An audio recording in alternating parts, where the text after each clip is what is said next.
ਇਹ ਦੁਨੀਆ ਤਾਂ ਮਸਲੇ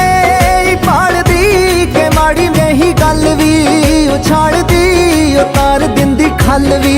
ਇਹ ਵਾਲਦੀ ਤੇ ਆਸ਼ਕਾਂ ਦੀ ਜਿੰਦੜੀ ਨੂੰ ਗਾਲਦੀ ਆ ਰੂਹ ਤੇਰੀ ਸੱਦਰਾਂ ਨੂੰ ਪਾਲਦੀ ਉਹ ਦਿਲ ਨਹੀਂ ਦੁਖਾਈਦਾ ਪਾਗਲਾ ਕਿ ਰੂਹ ਤੇਰੀ ਸੱਦਰਾਂ ਨੂੰ ਪਾਲਦੀ ਓਏ ਦਿਲ ਨਹੀਂ ਦੁਖਾਈਦਾ ਪਾਗਲਾ ਇਸ਼ਕ ਹੁੰਦਾ ਹੀਰਿਆਂ ਦੇ ਵਰਗਾ ਜੱਗ ਤੋਂ